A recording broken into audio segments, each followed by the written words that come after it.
Hello, and thank you for standing by. Welcome to Enact fourth quarter 2025 earnings conference call. At this time, all participants are in a listen-only mode. After the speaker's presentation, there will be a question-and-answer session. To ask the question during the session, you will need to press star 11 on your telephone. You will then hear an automated message advising your hand is raised. To withdraw your question, please press star 11 again. I would now like to turn the call over to Daniel Cole. You may begin. Thank you and good morning. Welcome to our fourth quarter earnings call. Joining me today are Rohit Gupta, President and Chief Executive Officer, and Dean Mitchell, Chief Financial Officer and Treasurer. Rohit will provide an overview of our business performance and progress against our strategy. Dean will then discuss the details of our quarterly results before turning the call back to Rohit for closing remarks. We will then take your questions. The earnings materials we issued after market close yesterday contain our financial results for the quarter, along with a comprehensive set of financial and operational metrics. These are available on the Investor Relations section of our website. Today's call is being recorded and will include the use of forward-looking statements. These statements are based on current assumptions, estimates, expectations, and projections as of today's date. Additionally, they are subject to risks and uncertainties, which may cause actual results to be materially different, and we undertake no obligation to update or revise such statements as a result of new information. For a discussion of these risks and uncertainties, please review the cautionary language regarding the forward-looking statements in today's press release, as well as in our filings with the SEC, which will be available on our website. Please keep in mind the earnings materials and management's prepared remarks today include certain non-GAAP measures. Reconciliations of these measures to the most relevant GAAP metrics can be found in the press release, our earnings presentation, and our upcoming SEC filing on our website. With that, I'll turn the call over to Rohit. Thank you, Daniel. Good morning, everyone. Enact delivered a very strong finish to 2025 that reflected the disciplined execution of our strategy, robust credit performance, and our commitment to shareholder value creation. For the full year, we reported adjusted operating income of $688 million, or $4.61 per diluted share. We returned over $500 million of capital to shareholders, and the year-end adjusted book value per share increased 11% to $37.87. Before discussing the quarter, I want to take a moment to highlight some of our accomplishments in 2025. In a complex housing environment, we helped over 134,000 borrowers buy a home and over 16,000 borrowers keep their home. We continue to innovate our risk selection and pricing capabilities, leveraging advanced modeling and machine learning to deploy the latest version of our pricing engine, Rate 360. We generated $52 billion of new insurance written and ended the year with record insurance in force of $273 billion. We maintained our commitment to expense discipline with full-year operating expenses at $217 million, excluding restructuring charges. We delivered record levels of capital returns to our shareholders, and we enhanced our financial flexibility by entering a new $435 million revolving credit facility and protected our forward books at attractive cost of capital through new CRT deals. Our execution continued to be recognized by the market, evidenced by receiving multiple credit ratings upgrades. Finally, Enact received multiple industry and local awards, a testament to our commitment to excellence and providing an exceptional employee experience. Taken together, these accomplishments underscore the progress we made in 2025 and reinforce our confidence in Enact's long-term strategy. Turning to our fourth quarter results, we reported adjusted operating income of $179 million, or $1.23 per diluted share, while adjusted return on equity was 13.5%, and we generated robust new insurance written of over $14 billion, driven by an increase in refinance originations as mortgage rates declined. However, 59% of loans in our book have rates below 6%, providing support for continued elevated persistency. The long-term drivers of housing demand remain strong, and we are confident that mortgage insurance will continue to play an essential role for both buyers and lenders. Pricing remained constructive in the quarter, and our dynamic risk-adjusted pricing engine, Rate 360, is enabling us to prudently price risk with discipline as market conditions continue to evolve. Our insurance in force portfolio remains resilient, with risk-weighted average FICO score of 746. The risk-weighted average loan-to-value ratio was 93%, and layered risk was 1.2% of risk in force. Cure performance continues to outperform our expectations, driven by favorable credit performance and effective loss mitigation efforts. This resulted in a net reserve release of $60 million in the quarter, partially driven by a claim rate reduction from 9% to 8%. Dean will touch more on this shortly. We also continue to advance our capital allocation priorities of supporting existing policyholders by maintaining a strong balance sheet, investing in our business to drive organic growth and efficiencies, funding attractive new business opportunities, and returning excess capital to shareholders. At the end of the quarter, our PMIERs sufficiency ratio was 162%, providing significant financial flexibility, and our credit and investment portfolios are in excellent shape. Our strong capital position is further reinforced by the effective implementation of our CRT program and the backing of our credit facility. We continue to make steady progress against our strategic initiatives, advancing innovation in the MI business and continuing to expand into attractive adjacencies. Enact Re continued to perform well and participated in attractive GSE single and multifamily deals in the quarter while maintaining strong underwriting standards and generating attractive risk-adjusted returns. Enact Re remains a long-term growth opportunity that is both capital and expense efficient. Finally, as it relates to capital returns, during the fourth quarter, we returned $157 million to shareholders through share repurchases and dividends. We remain committed to our capital allocation priorities, and we are pleased to announce our 2026 capital return expectations of approximately $500 million. Additionally, we issued a press release last night announcing that our board of directors authorized a new share repurchase program that is the largest in Enact's history. In closing, we believe we are well positioned to continue navigating the uncertain macro environment, supporting our customers, and delivering sustainable value for shareholders. None of which would be possible without the hard work and talent of our employees, and I would like to take a moment to thank them for their continued efforts and contributions. With that, I will now hand the call over to Dean. Thanks, Rohit, and good morning, everyone. We are pleased with the very strong results we delivered in the fourth quarter of 2025, which concluded an excellent year for Enact.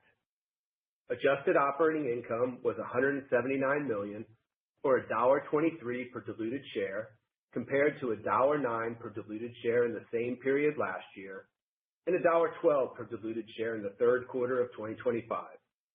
Adjusted operating return on equity was 13.5%. For the full year, adjusted operating income totaled $688 million, or $4.61 per diluted share, compared to $718 million, or $4.56 per diluted share in 2024. A detailed reconciliation of GAAP net income to adjusted operating income can be found in our earnings release. Turning to the fourth quarter, new insurance written was $14 billion for the fourth quarter, up 2% sequentially and up 8% year over year. This new business is well priced, has a strong credit risk profile, and is comprised of loans that are well underwritten to prudent market standards. Persistency was 80% in the fourth quarter, down 3 points sequentially and down 2 points year-over-year on lower prevailing mortgage rates. While mortgage rates have fallen recently, only 22% of our mortgages in our portfolio have rates at least 50 basis points above December's average of 6.2%, providing support for continued elevated persistency. The combination of solid new insurance written and lower but still elevated persistency drove primary insurance in force of $273 billion in the fourth quarter, up $1 billion from the third quarter of 2025 and $4 billion, or approximately 1% year-over-year. Total net premiums earned were $246 million, up $1 million sequentially and flat year-over-year. Our base premium rate of 39.6 basis points was down 0.1 basis points sequentially, in line with our expectations. As a reminder, our base premium rate is impacted by several factors and tends to modestly fluctuate from quarter to quarter. Given our current expectations for the MI market size and mortgage rates, we anticipate our base premium rate in 2026 to be relatively flat versus 2025. Our net earned premium rate was 34.8 basis points, down slightly sequentially, driven by higher ceded premiums. Investment income in the fourth quarter was $69 million, flat sequentially and up $6 million, or 10% year-over-year. Our new money investment yield of approximately 5% contributed to an increase in the weighted average portfolio book yield of 4.4% for the quarter. While we typically hold investments to maturity, we may selectively pursue income enhancement opportunities. During the quarter, we sold certain assets that will allow us to recoup realized losses through future higher net investment income. Turning to credit, we continue to see strong loss performance across our overall portfolio. New delinquencies increased sequentially to 13,700 in the quarter from 13,000 in the third quarter of 2025, in line with expected seasonal trends. Our new delinquency rate for the quarter remained consistent with pre-pandemic levels at 1.5%, an increase of 10 basis points from the third quarter of 2025, and flat versus the fourth quarter of 2024. Total delinquencies in the fourth quarter increased sequentially to 24,900 from 23,400 as news outpaced cures and the delinquency rate increased 10 basis points sequentially to 2.6%. Losses in the fourth quarter of 2025 were $18 million and the loss ratio was 7%, compared to $36 million and 15% respectively in the third quarter of 2025 and $24 million and 10% respectively in the fourth quarter of 2024. We reduced our claim rate in the quarter for new and recent delinquencies from 9% to 8% after factoring in the continued strong cure performance sustained throughout 2025. We believe the 8% claim rate is well aligned with the current macroeconomic uncertainties and remains consistent with our measured and prudent reserve philosophy. The net reserve release of $60 million in the fourth quarter was driven by favorable cure performance, our loss mitigation activities, and the reduction in our claim rate assumption. This compares to reserve releases of $45 million and $56 million in the third quarter of 2025 and fourth quarter of 2024, respectively. We maintain our focus on disciplined cost management in 2025. Operating expenses for the fourth quarter of 2025 were $59 million, and the expense ratio was 24%, compared to $53 million and 22%, respectively, in the third quarter of 2025, and $57 million and 24%, respectively, in the fourth quarter of 2024. For the full year, our operating expenses of $218 million or $217 million excluding reorganization costs were favorable to our updated guidance of approximately $219 million. For 2026, we anticipate an operating expense range of $215 to $220 million, excluding any reorganization costs, as we continue to prudently manage our expense base, balancing our continued focus to drive further efficiencies in our business while also investing in our growth initiatives. We continue to operate from a strong capital and liquidity position, reinforced by our robust PMIER sufficiency and the successful execution of our diversified CRT program. Our PMIER sufficiency was 162%, or $1.9 billion above PMIERs requirements at the end of the fourth quarter. And as of December 31, 2025, our third-party CRT program provides $1.9 billion of PMIERs capital credit. Turning now to capital allocation, during the quarter we paid out $30 million or 21 cents per share through our quarterly dividend, and we bought back 3.4 million shares at an average price of $37.66 for $127 million. For the full year 2025, we returned $503 million to shareholders, $121 million through our quarterly dividends, and we repurchased 10.5 million shares at an average price of $36.25 for a total of $382 million. Through January 30th, we have repurchased an additional 0.8 million shares for $31 million. For 2026, we expect capital returns of approximately $500 million. As in the past, the ultimate amount and form of capital return to shareholders will be dependent on business performance, market conditions, and regulatory approvals. As we announced yesterday, the board has authorized a new $500 million share repurchase program and declared a quarterly dividend of 21 cents per common share payable March 19th. Overall, we are pleased with our performance in 2025, and we believe we are well positioned for another strong year in 2026. We remain focused on prudently managing risk, maintaining a strong balance sheet, and delivering solid returns for our shareholders. With that, let me turn the call back to Rohit.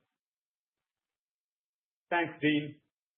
Looking ahead to 2026, our strong balance sheet, the portfolio's significant embedded equity, and our disciplined operating approach position us to effectively navigate uncertainty and capitalize on long-term opportunities.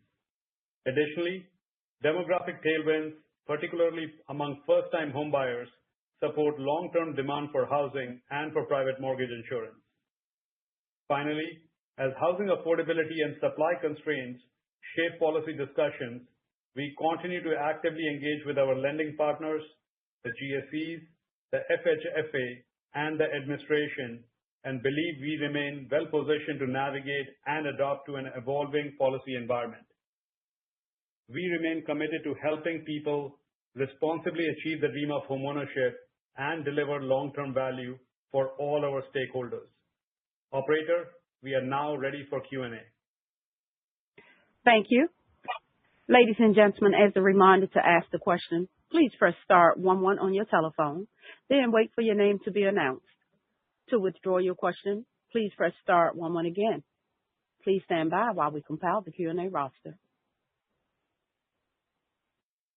Our first question comes from the line of Doug Harter with UBS. Your line is open. Thanks, and good morning. Appreciate the guidance on the capital return. In the past couple of years, you were able to exceed your initial capital return goal. How do you think about the sensitivities to that capital return goal for 2026, and what could cause that to come in better, or what would be the factors that might cause you to need to slow it down? Yeah, Doug. Hey, it's Dean. Thanks for the question. We're much like we said in our prepared remarks, we set a capital return guidance for at the beginning of the year. We're very confident in delivering $500 million back to shareholders, but we'll continue to evaluate dynamics in the marketplace, namely our business performance, how the business continues to perform, how we continue to grow the business, and certainly loss performance during 2026. We're also going to be looking at the macroeconomic environment. Obviously, we're looking at the prevailing macroeconomic environment, the uncertainties that exist today, and still feel confident in our ability to return $500 million. But we're going to look and see how that evolves over the course of the remainder of the year, and that can have an effect. And then lastly, and maybe a little bit less in this market right now, is the regulatory environment. Is there anything going on, either in the context of PMIERs or with state regulatory environments or otherwise, that would cause us to rethink and adjust our planned $500 million capital return in 2026. But we're confident that Right now, given those dynamics, we're confident in the ability to return $500 million to shareholders in 2026. Great. Appreciate that, Dean. Thank you. Thanks, Doug. Thank you. Thank you. Please stand by for our next question. Our next question comes from the line of Mihir Bhatia with Bank of America. Your line is open. Hi, good morning. Thank you for taking my question. I wanted to start actually where you ended that last answer, Dean, just about regulatory environment. Obviously, I think everyone's been hearing about a potential for an FHA rate cut, affordability agenda, and other such things. Are there a few things that you guys are particularly paying attention to from a regulatory or government action standpoint that maybe are worth highlighting for investors that they should just keep an eye out for? Yeah. Good morning, Mihir. Thank you for the question. This is Rohit. I would say we remain actively engaged with the new administration, and that includes Treasury, FHFA, the GSEs, as well as policymakers. And our focus continues to be on the topics that are in discussion. So the most macro basis, we are talking about limited inventory challenges as well as affordability challenges. So as ideas come up, we actually provide our input on the pros and cons of those ideas, but also equally important in our market, we provide input on implementation of those ideas and what that entails. So when ideas like credit scores come up, what are the pros and cons of different credit score ideas, all the way to some of the recent ideas that are being discussed, from the announcement of GSEs buying mortgage-backed securities, ban on institutional investors buying single-family homes. So I would say those ideas are more in the water table as already announced. Any future ideas that come up, and there's a list of ideas that you mentioned that are in discussion, we are actively engaged on all those places. I wouldn't call out any specific idea which is high up on the list from an execution perspective. I think it's just a list of ideas right now. So that's how I would frame it. Okay. And then maybe just like a little bit more just from 2026 thoughts. What type of mortgage market are you planning for in 2026? What does that mean for NIW or insurance in force? I think you talked about premium rate and OpEx, but just like what are you assuming for the mortgage market and NIW in that scenario? Yes. Yeah, Mayor, thank you for the question. So I would say in this environment, when there is a good amount of rate volatility and mortgage rate volatility specifically, it's tough to forecast origination. So I'll just give you that caveat up front. But with that being said, we look at external originations forecast to figure out what the market originations are, overall mortgage originations are, and just to kind of index the market on the purchase origination side. So our take is that 90+% of the market in 2025 was, for MI market size, was purchase origination. And if you look at 2026 purchase originations forecast in the market between Fannie Mae, MBA, Moody's, you see a range of an 8% increase all the way to a 24% increase between those three external parties. So as we think about those external forecasts and convert that to a mortgage insurance market, we can see an increase of approximately 10 to 15% from 2025 to 2026. Again, with the caveat being that that's based on our current forecast of mortgage rate expectations, affordability expectations, but that environment continues to be dynamic. So as the environment evolves, we will come back and update that forecast. But at this point of time, that feels like the most updated view for us. Right. No, that's quite helpful. And just one last one from me, and then I'll get back in queue. Just on default rates, where do you think they trend from here? Is it just like you read stability and seasonality from here? Anything we should be keeping in mind, whether from a vintage seasoning, vintage size type of view? Thanks. Yeah, Mihir, Dean again. Hey, from a delq rate perspective, I think we're seeing what we would expect to see. So, just in terms of vintage contribution to delq rates, you continue to see, book years age up their loss development pattern. And so as newer books season or age towards higher, parts of the loss development patterns, they're contributing more delinquencies as you would expect. to the overall delq rate. I think the portfolio now stands at about 4 years, about 4.1 years on a weighted average basis. That's kind of towards that plateauing of the loss development pattern, the normal loss development pattern. So I think what we'd expect heading into, and, before we get to 26, what we saw in 25 is kind of in line with what we expected. We expected year-over-year change in new delinquencies to slow. From 23 to 24, it was in the mid-teens. When you went from 24 to 25, it was in the mid-single digits. So very much in line with expectation. I think as we think about going from 25 to 26, we could still see it continue to moderate. So might still increase in terms of new delinquencies year over year, but moderating from its current level, recognizing that, year over year, there were only 2,000 incremental new delinquencies. So we're dealing with pretty small numbers. Right. Understood. Thank you so much. Thank you. Thanks, Mihir. Please stand by for our next question. Our next question comes from the line of Rick Shane with J.P. Morgan. Your line is open. Hey, guys. Thanks for taking my questions this morning. Look, in some ways, you guys have two books. You have the sort of pre-22 legacy book with credit that's going to be sort of best in a generation. You have a subsequent book that I think is evolving to be in line to better with your sort of underwritten expectations. As you look at the second part of that book, the front book, I am curious if you can sort of put credit performance in some terms versus your expectations. How are things tracking? But specifically, are there things that you are seeing within certain cohorts, whether it's DTI, LTV, geography, that stand out in terms of elevated risks?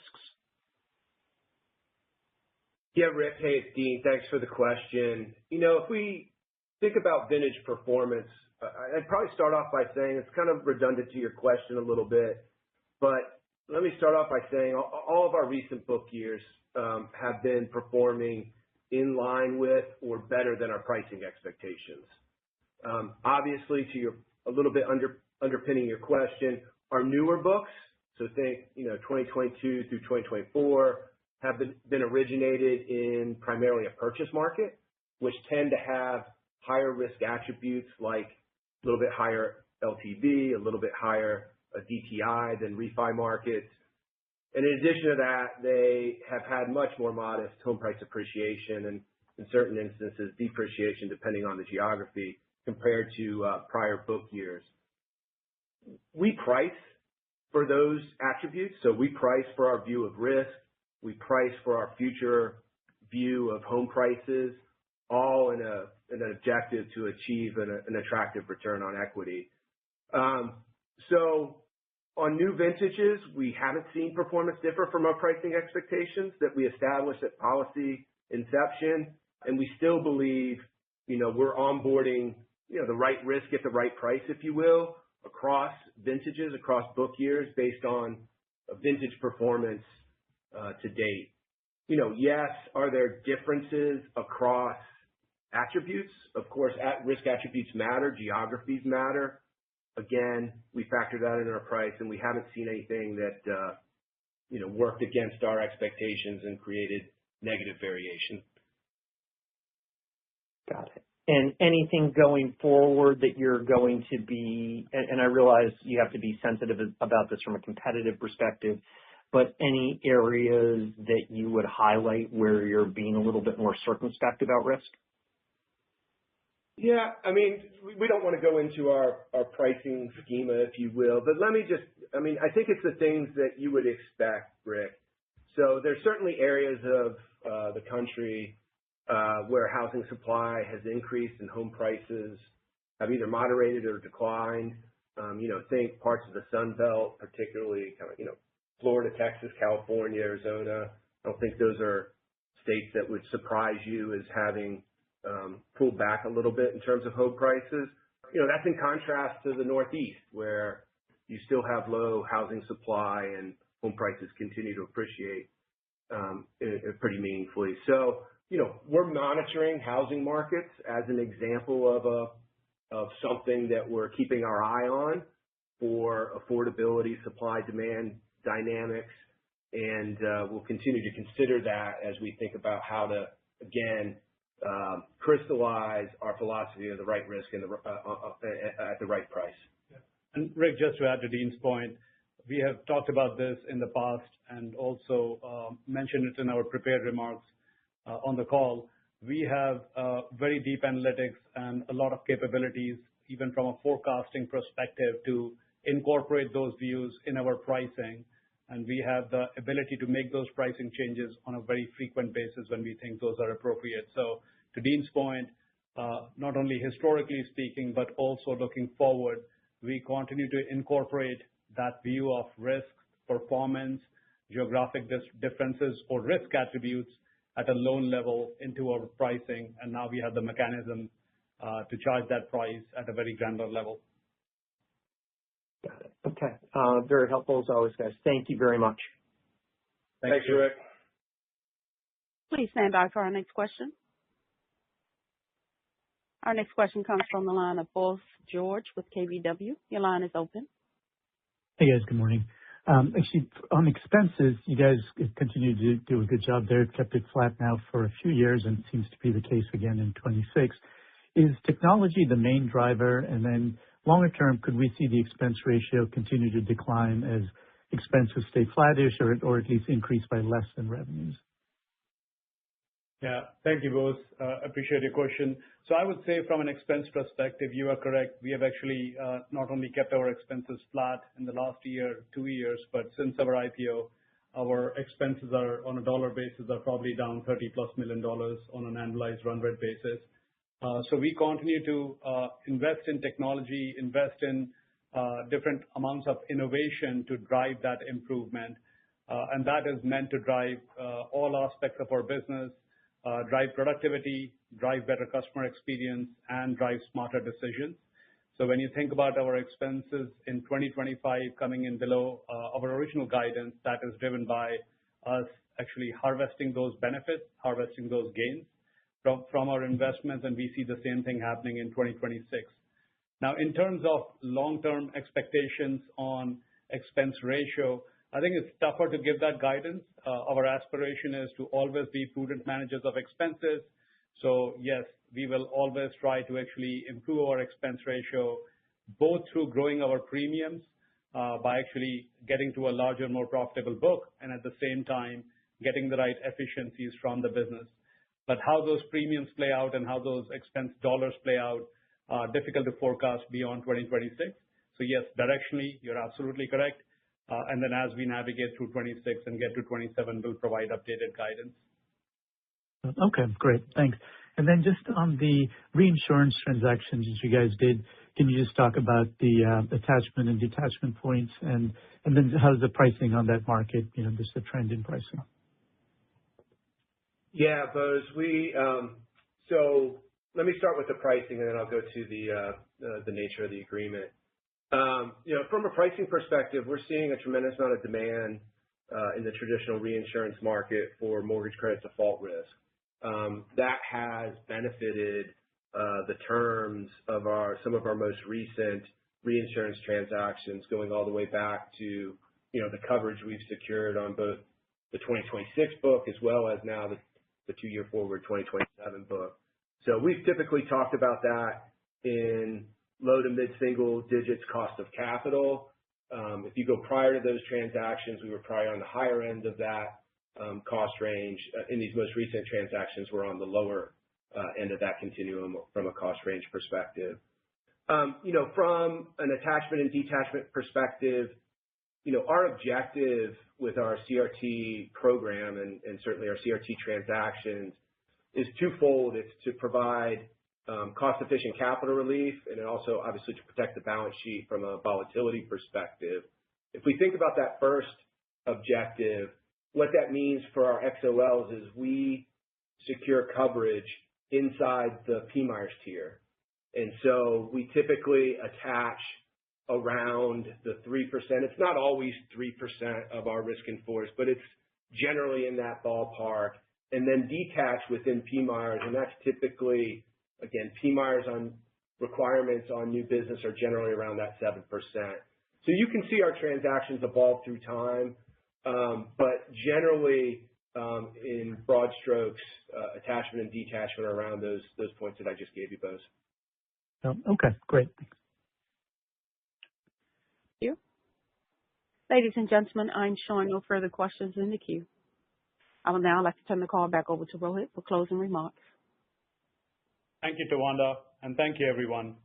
We appreciate your interest in Enact, and I look forward to seeing many of you this quarter in Florida at UBS's Financial Services Conference on February 9th and at Bank of America's Financial Conference on February 10th.